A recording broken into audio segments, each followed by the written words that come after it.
നമ്മൾ മറ്റു ആചാരങ്ങളിലേക്ക് പോവുകയാണ്. ഇവിടെ നിക്കാഹിന്റെ തലേന്നോ അല്ലാത്ത ദിവസമോ മഞ്ഞൾ പുരട്ടിയിട്ട് മഞ്ഞക്കുപ്പായമിട്ട് മഞ്ഞക്കോലം കെട്ടി ആർക്ക് വേണ്ടിയായി കോലം കെട്ടൽ? എന്തിനാണ് ഈ ആഭാസങ്ങളൊക്കെ? മുസ്ലിമീങ്ങളായ ആളുകൾ ഇത് ചെയ്യാൻ പാടുള്ളതുണ്ടോ? നമ്മൾ ചെയ്യാൻ പാടുണ്ടോ? ഇത് നമുക്ക് പറ്റാത്തതല്ലേ? ഏതെങ്കിലും ഒരു മതത്തിന്റെ ആചാരം നിങ്ങളുടെ ആചാരമാക്കുന്നുവെങ്കിൽ നിങ്ങൾ അവരിൽപ്പെട്ടവരാണെന്ന് മുത്തനബി പറഞ്ഞുവല്ലോ സല്ലല്ലാഹു അലൈഹി വസല്ലം. നമുക്ക് പാടില്ലാത്ത സംഗതിയല്ലേത്? അതുപോലെയുള്ള അനാചാരങ്ങൾ വിവാഹവുമായി ബന്ധപ്പെട്ട് നമ്മുടെ കാസർഗോഡ് ജില്ലകളിൽ നിന്ന്, അതിന്റെ ടൗണുകളിൽ നിന്നൊക്കെ മാറി നമ്മുടെ വില്ലേജുകളിലേക്ക്, ഗ്രാമങ്ങളിലേക്ക് വരെ കടന്നു വന്നുകൊണ്ടിരിക്കുകയാണ്. അല്ലാഹു കാത്തുരക്ഷിക്കട്ടെ. പവിത്രമായൊരു സംസ്കാരമില്ലേ നമുക്ക്?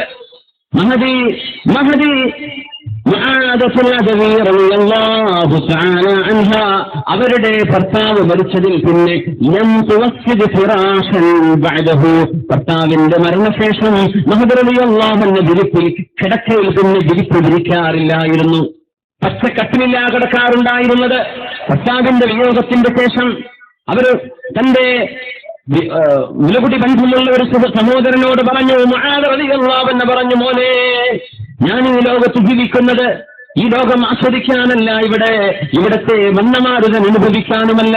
പക്ഷേ എനിക്കെന്റെ റബ്ബിനെ കാണാൻ ആഗ്രഹമുണ്ട്. അള്ളാഹുവിനെ കാണണമെങ്കിൽ ഒരുപാട് നന്മകൾ ചെയ്യണമല്ലോ. നന്മകൾ ചെയ്യണമെങ്കിൽ ആയുസ് വേണ്ടേ? അതുകൊണ്ടാ മോനെ ഞാൻ നിൽക്കുന്നത്.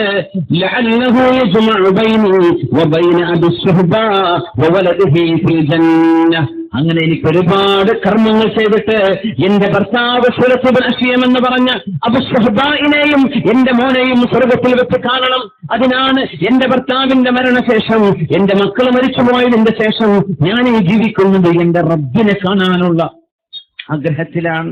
സുബ്ഹാനല്ലാഹ്. അവരെ സംബന്ധിച്ചാണ് അസീറത്തുൽ ആബിദ എന്ന് പറയുന്ന മഹദി പറഞ്ഞത്. മഹദ് റളിയല്ലാഹു അൻഹു മരണമാസന്നമായി. മുആദത്തുൽ അദവിയ്യ, നേരത്തെ പറഞ്ഞ പുതിയ പെണ്ണ്, ഭർത്താവ് നിസ്കരിക്കുന്നത് മുഴുവനും നോക്കി നിന്ന അർദ്ധരാത്രി നിന്ന് കഴിച്ച മഹദി മുആദത്തുൽ അദവിയ്യ റളിയല്ലാഹു തആല അൻഹു മരണമാസന്നമായപ്പോ കൂടെയുള്ള ആളുകളൊക്കെ ശ്രദ്ധയോടുകൂടെ വീക്ഷിച്ചുകൊണ്ടിരിക്കുമ്പോ ലോകപ്രശസ്തയായ മഹദി, ഒരുപാട് ത്യാഗം ചെയ്ത മഹദി, അല്ലാഹുവിന് വേണ്ടി ജീവിച്ച ഒരു തരുണീരത്നം ലോകത്തോട് വിട പറയുമ്പോ കരഞ്ഞു, പിന്നെ ചിരിച്ചു. ആളുകൾ ചോദിച്ചു, യാ മുആദ, മുആദ, എന്തിനാ നിങ്ങൾ ചിരിച്ചത്? എന്തിനാ നിങ്ങൾ കരഞ്ഞത്? മിമ്മൽ ബുകാ വ മിമ്മൽ ളഹക്.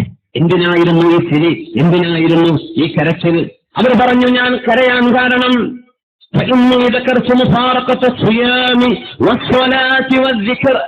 സഹോദരിമാരെ ഒന്ന് ഓർത്തു നോക്കണേ, ഞാൻ കരയുന്നത് എന്റെ മരണത്തോടുകൂടെ ഇനി നിസ്കരിക്കാനോ അല്ലാഹുവിനെ ദിക്ർ ചൊല്ലാനോ നോമ്പെടുക്കാനോ സാധിക്കുകയില്ലല്ലോ. അതിനായിരുന്നു ഈ കരച്ചിൽ. മിമ്മൽ ബുകാ, എന്തിനാ കരച്ചിൽ? മക്കളെ വിട്ടെറിഞ്ഞു പോവുകയാണല്ലോ, എന്റെ മകളുടെ കല്യാണം കഴിഞ്ഞിട്ടില്ലല്ലോ, കുടിയിരുന്നിട്ടില്ലല്ലോ, ഒന്നുമല്ല വിഷയം.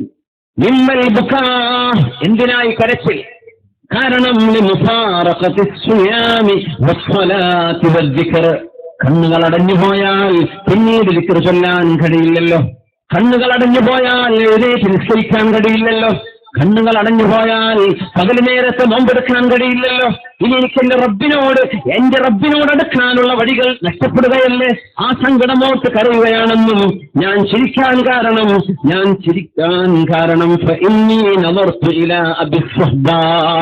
ഞാൻ അബൂ സുഹ്ബാഇനെ കണ്ടു, എന്റെ ഭർത്താവ് സുറത്ത് ഇബ്നു നസീമിനെ കണ്ടു. എന്റെ മുമ്പിലേക്ക് ഒരു വീടിന്റെ വരാന്തയിൽ വന്ന് നിൽക്കുന്നത് ഞാൻ കണ്ടു. അലൈഹി ഹുല്ലതാനി ഖുലറാവതാനി, പച്ച രണ്ട് പുതപ്പുകൾ പുതച്ച് എന്റെ ഭർത്താവ് ഒരു വീടിന്റെ ബാൽക്കണിയിൽ നിന്ന് എന്നെ നോക്കി ചിരിക്കുന്നതും ഞാൻ അങ്ങോട്ട് ചിരിച്ചതും ഞാൻ കണ്ടതാ.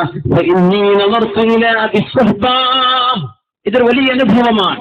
മരണസമയത്ത് മാലാഖമാരെ പോലും മനുഷ്യർക്ക് കാണാൻ കഴിയുമെന്നാണ്. മലക്കുകളെ കാണാൻ കഴിയും മരിക്കുമ്പോൾ. മരിച്ചുപോയ സുലത്ത് ഇബ്നു നസീം എന്ന പുതിയാപ്പിളയെ മരണമാസന്നമായപ്പോ കണ്ടു. മുആദ റളിയല്ലാഹു അൻഹു മുആദത്തുൽ അദവിയ്യ കണ്ടു, ഒരു വീടിന്റെ ബാൽക്കണിയിൽ കണ്ടു. ഒരു ആൾക്കൂട്ടത്തിലാണ്. വല്ലാഹി മാ റഅയ്തു ലഹും ഫിദ്ദുനിയാ ശബഹാ, ആ ചെറുപ്പക്കാരെ പോലൊരു സംഘത്തെ ഈ ലോകത്ത് ഞാൻ കണ്ടിട്ടില്ല. അങ്ങനത്തെ ഒരു സംഘത്തിന്റെ കൂടെയുണ്ട് എന്റെ ഭർത്താവ്. അലൈഹി ഹുല്ലതാനി ഖുറാവതാൻ. എന്റെ പച്ച പുതപ്പുകൾ പുതച്ച് എന്റെ ഭർത്താവ് എന്നെ നോക്കി ചിരിച്ചു, ഞാൻ അങ്ങോട്ടും ചിരിച്ചു. അതാണ് ഞാൻ ചിരിക്കാൻ കാരണമെന്ന് ലോകത്തോട് വിട പറയുന്ന സ്വർഗത്തിലേക്ക് പോയ ഭർത്താവിനെ കണ്ടുകൊണ്ട് കണ്ട മുആദത്തുൽ അദവിയ്യ റളിയല്ലാഹു അൻഹാ. ഇതൊക്കെ മുസ്ലിം ഉമ്മത്തിന്റെ മാതൃകകളല്ലയോ?